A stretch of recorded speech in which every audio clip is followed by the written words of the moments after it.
This is A-Game, fast-acting, long-lasting, with no side effects.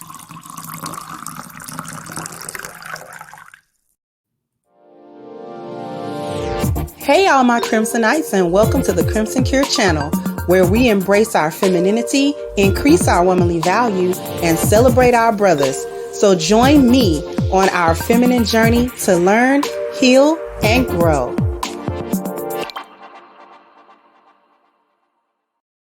Hey there, my Crimsonites, and welcome to the Crimson Cure channel. I'm your host, femininity coach, and author of the Crimson Cure, and this is my perspective. So what we're talking about today is why Black women specifically are comfortable under white supremacy. I'm going to show you three separate clips.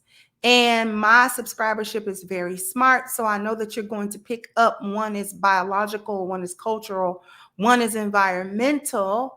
And we're going to talk about Black women's role in the way in which these things are perpetuated, this brainwashing that we have, how we go about perpetuating these things and why we're so stagnant and what makes for that comfortability. So without further ado, I'm going to show you these three clips, and then we're going to come back and really break it down and cook. So without further ado, let's go ahead and here we go.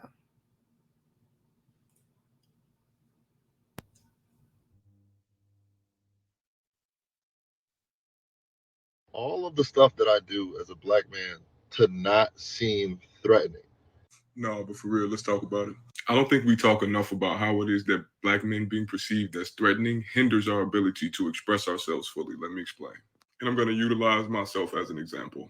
There were a number of times where I have attempted to express my disdain with something, but because my expression was angry, my emotion was overlooked. So in other words, I'm hurting and I've hit my limit of being able to manage my emotional expressions. But because I'm screaming and hollering, or I'm expressing in this way, you know, it's weaponized against me as if though I intend to cause you harm, when the reality is I just want to be heard. So we as Black men operate in a unique catch-22 in this sense.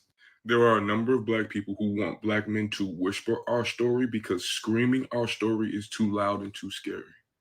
And it hurts. All of the stuff. All right, so we're going to stop sharing that one, and we're going to move quickly right on over to the next one. And here we go. And I need you to listen carefully to what's being said here.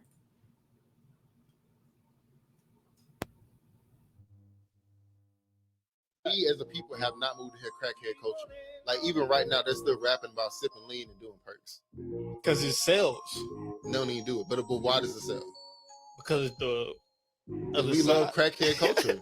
Because the thing is, because we can talk all day about like the white man pushing this out. At the end of the day, we are sentient beings. We see like stuff switch for the worse, but we just be like, I mean, it's slamming though. We as a people have not moved.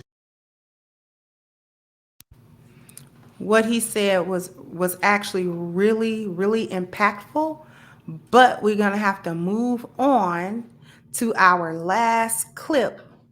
Here we go. Blow my mind just how many people don't fully grasp just how recent Jim Crow segregation was. Right now, currently, the average age of a congressman is 59, meaning the average congressman right now was alive before 1964. I'm not talking about 90-year-olds in a nursing home who are about to kick the bucket. People alive before the Civil Rights Act who are still working, who have not retired yet.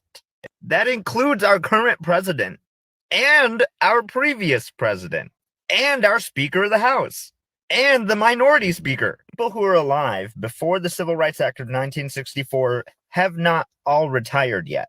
That's how recent it was. Most adults on TikTok, Xers, millennials, even some Gen Z, have parents who explicitly remember life under Jim Crow. If we can all agree that Jim Crow was systemic racism, then we have to entertain, because it was so recent, there are still remnants of that, echoes that we have to deal with. It continues to. And that was the last one. Okay, so we got a lot to unpack. We're unpacking, of course, biological, cultural, environmental racism that Black women help to perpetuate. And the reason why I'm pointing that out is because when we take a look at human nature and we take a look at female nature, number 10 is to pass on the culture. But how do we get to the culture? Before we can pass it on, there has to be a culture created. Okay. And the culture that we are living under currently happens to be one that is here. Okay. That this value system is a result of a specific culture that is in turn a result of a specific biological belief system. So the first video that we watched, the brother with the dreads who was talking about Black men having to police and censor their tone in order to be heard. And the reason why their tone is even an issue is because they're having to really speak up, really become impassioned, really when they've reached the threshold, when they have reached the tipping point, and they feel as though nothing that they've done and nothing that they have said has helped them be heard. And then they finally become angry about it, and then they begin to speak out in a passionate way. Now all of a sudden he's the big black scary guy, and somebody else is the victim because he's raising his voice now. Somebody else is victimized because he is upset. Somebody else is victimized because on and on and on and on. And so Black men are having to, and have had to for the longest, try to do everything that they can and try to tiptoe around their own Blackness, and more importantly, their own masculinity, to make other people feel comfortable that he's not a threat, which actually goes against his biology, because men are supposed to be threatening. Men are supposed to be threatening. Men are supposed to be imposing when they want to be. Okay, that serves quite a few good purposes in terms of masculinity, manhood, and the way that men live their lives. But Black men have been reduced down to having to play that down due to all of the stigmas that have been attached to him. Things like he's dangerous. Things like he's, already predatorial. Things like he's already animalistic. And this is a concept that is pushed forward by Black women a lot. See, in each area, biologically, culturally, environmentally, Black women push along the narrative of Black male hatred, right? Of hating Black men, because everybody in the chat can agree with me with this next statement. In 2022, with the way that Black culture already is, the way that we are as Black men and Black women, do we or do we not hate each other? In general, you may not specifically hate, but in general, there is an entire gender war going on between Black men and Black women, and it has been given to Black women, and she has taken off and really perpetuated it generation after generation. Okay? And we know this to be true. We know this to be the absolute truth.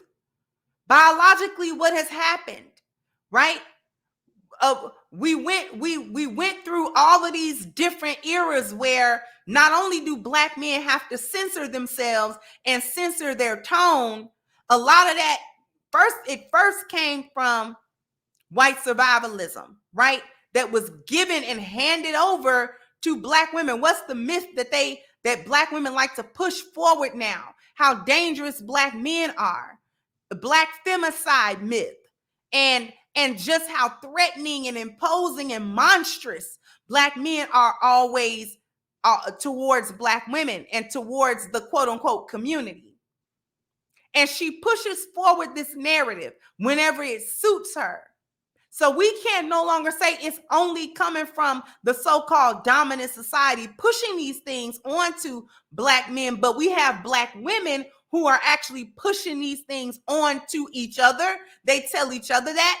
And how else biologically? The biological warfare that's actually going on between Black men and Black women that's mainly being perpetrated from Black women to Black men.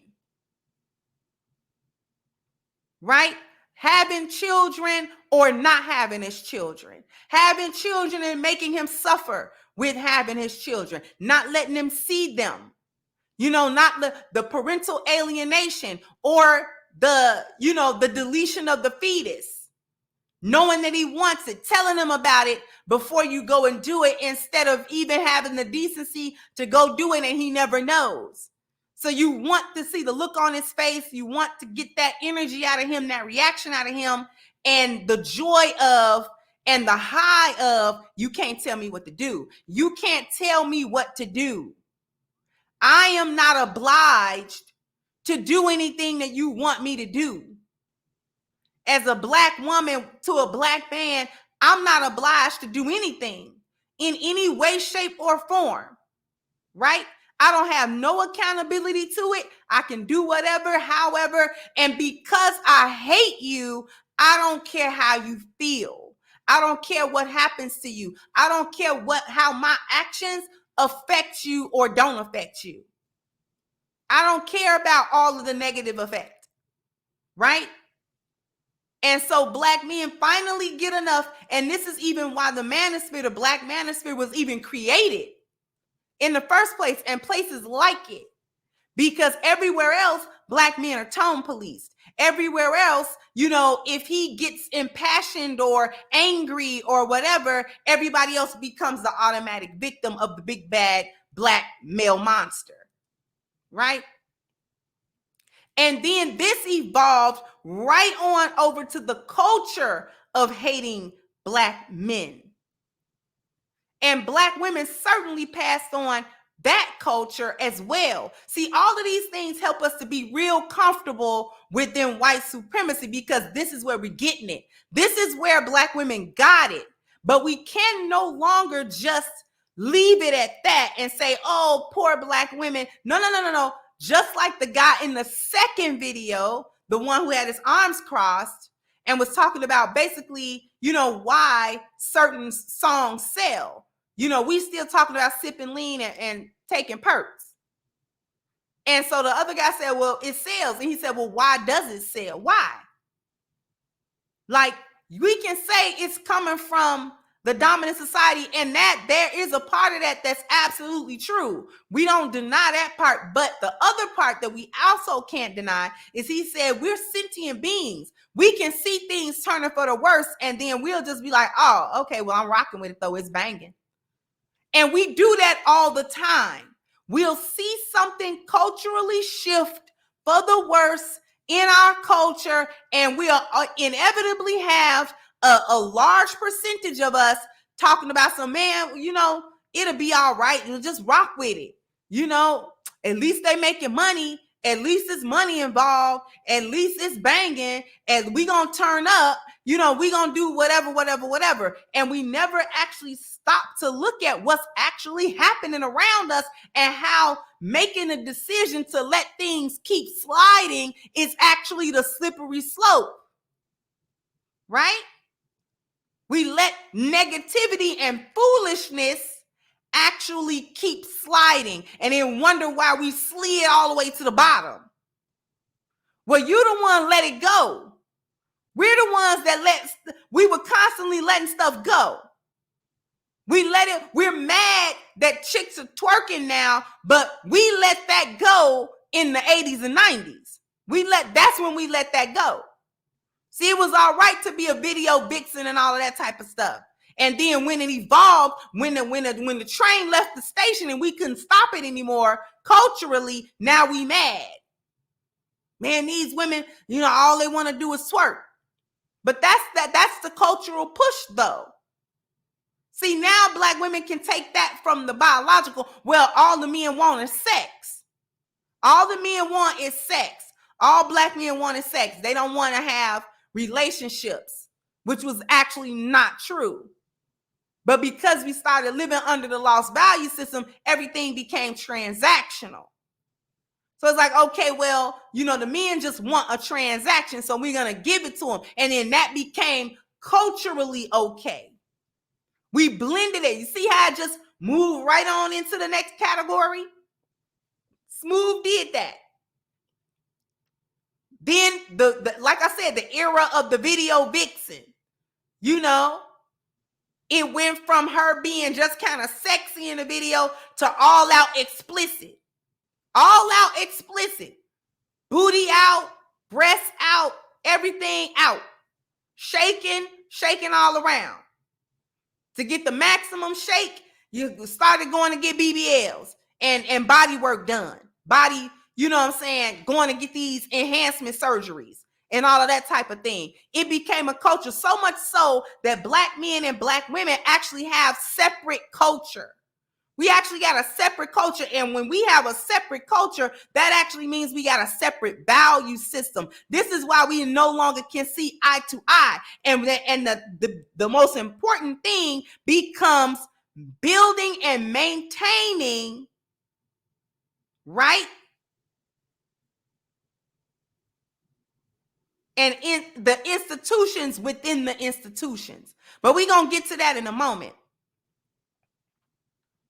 Because we culturally let stuff just ride.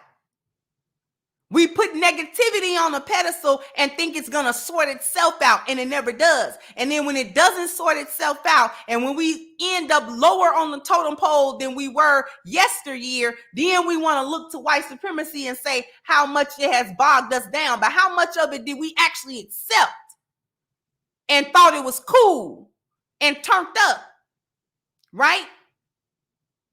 We don't have the discipline to be without nothing. See, we don't have the discipline to boycott certain music or certain artists or certain things. We don't have no discipline as a people. You can't be without nothing. Just the idea of being without a certain song or being without, we trying to tell black women don't twerk out in public because your appearance value go down and nobody can take you seriously. She don't want to stop doing that because now it's part of the culture. And then she thinks she need to do that. Then when there's no actual need, everything we think we need fits under the leisure value. It ain't even nothing else other than that. You don't need to ride down the street and be standing up in the sunroof on the highway twerking as the car driving, risking your life and everybody else's life just to twerk. You don't have to do that.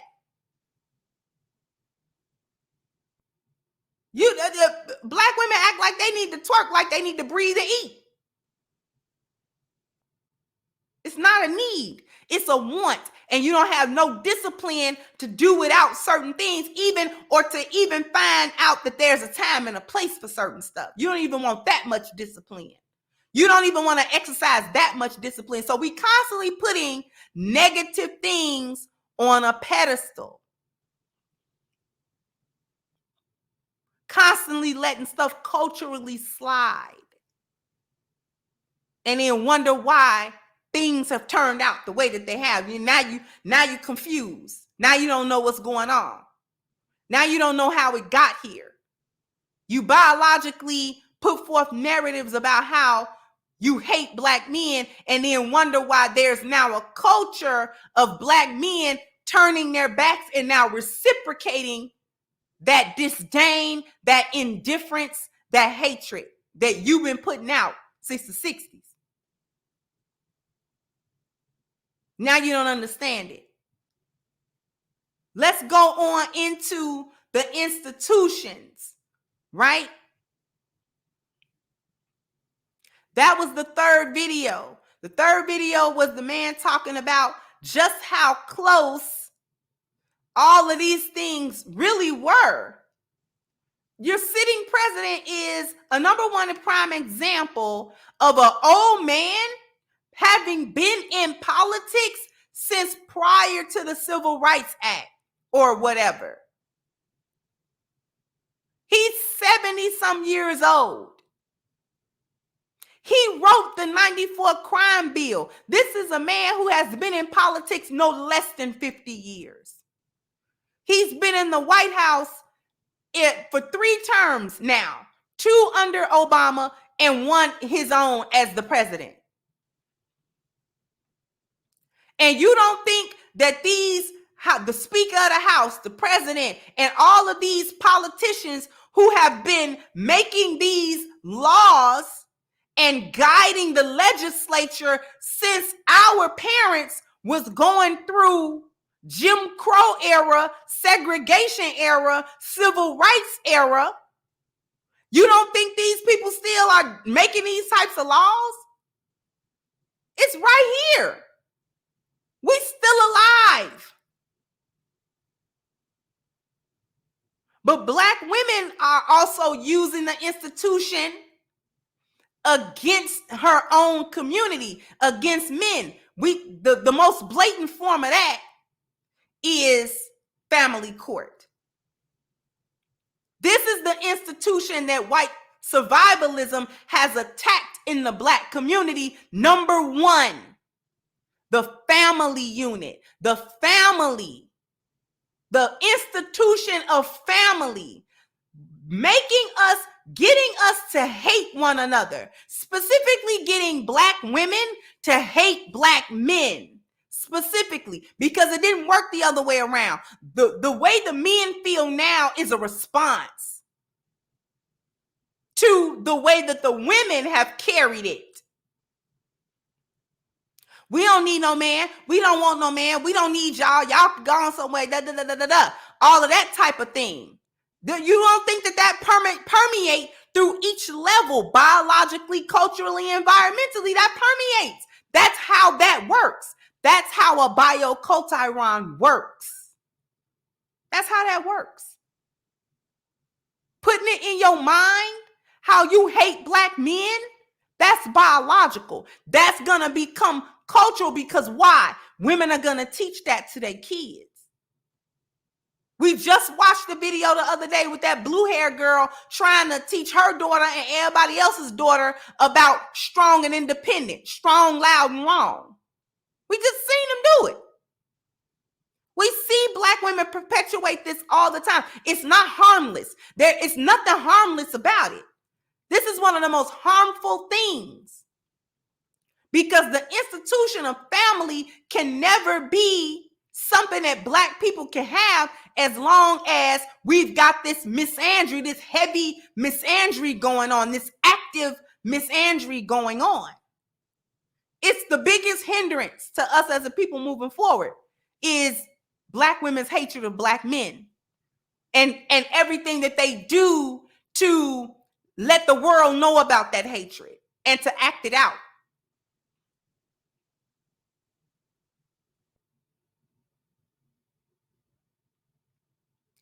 We have to build and maintain institutions within the institution. And the first one that we got to do is the institution of family. That means we got to drop this gender war. We got to drop that. We got to drop that. This is a sound off to all the ladies. We got to drop that. The United States has sent about $44 billion in aid and other equipment and resources to the Ukraine.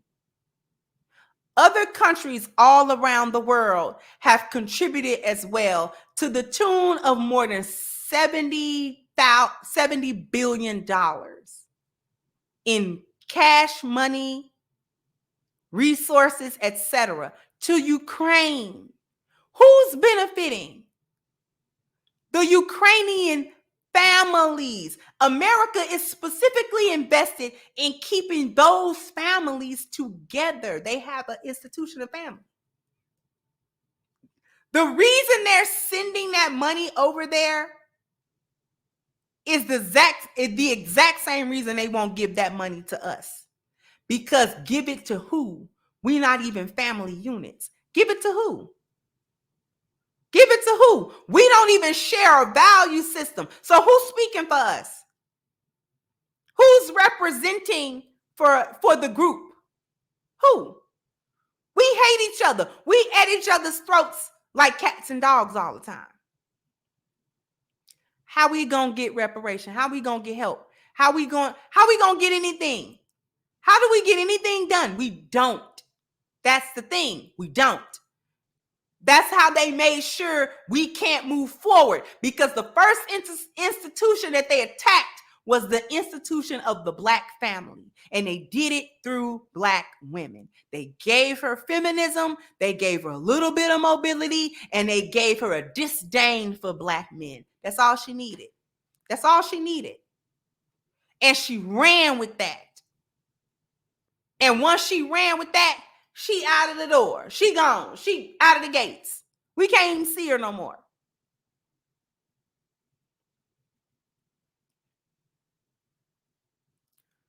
So in order to get our family institution back intact, we have to get rid of, first of all, that foolishness in the lost value system. We got to get rid of that, and we have to adopt a 10 life value system. This is the blueprint. This is what we've been talking about for 2 years.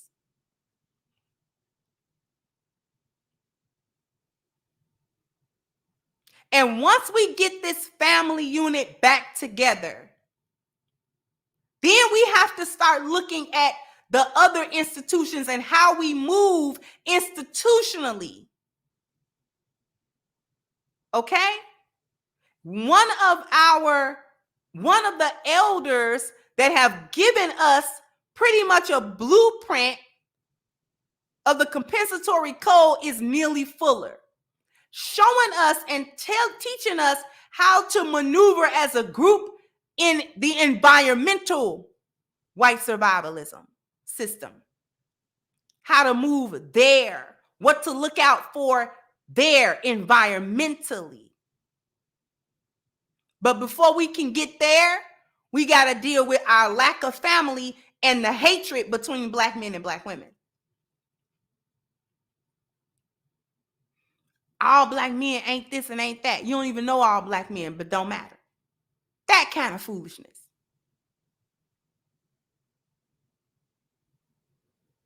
So I hope that we really come to understand why we haven't been able to move forward. Black women, I'm calling on you. This is what Crimson Cure's channel is for. This is what we're doing here.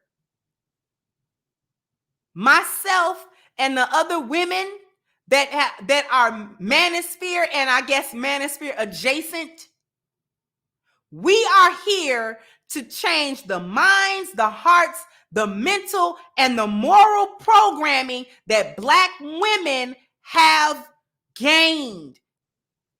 That programming has come through the biological channel, the cultural channel, the environmental channel. And we're going to help you erase it. That's what we're here to do. I am not here to instruct men on what they need to do. I'm here to help guide the women on what the women need to be doing. And we got to get rid of this brainwashing. We got to erase all of that. Because if we don't do that, we're gone. We're extinct. No more us. And then you won't have to worry about what a Black man is doing or anything else. Because he'll be gone, and so will you. And so will your children. Gone.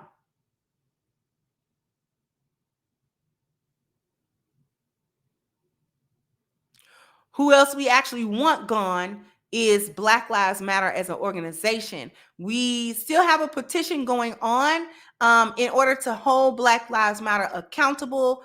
I want to go ahead and get to 7,500 signatures. Very important that we actually get these signatures. So please click the link to the petition down in the description box sign it, share it over all your social media. Also contribute to it if you can. And sound off in the comment section. Let me know what you think. Like, share, subscribe to the channel if you have not. Once again, I'm your host of Crimson Cure, and this was my perspective. Bye-bye, Crimsonites. Hey guys, please like, share, and subscribe to the channel and hit the notification bell. And if you've got more to say on the topic, leave a comment down below. Also, don't forget to support our sponsor, who so graciously supports this channel by clicking the description box and the link for A-Game at agameherbal.com. You can go ahead and get a 10% discount off of your next purchase using the code Kendra10. This has been yet another Crimson Cure production, and I'll catch you guys on the next one.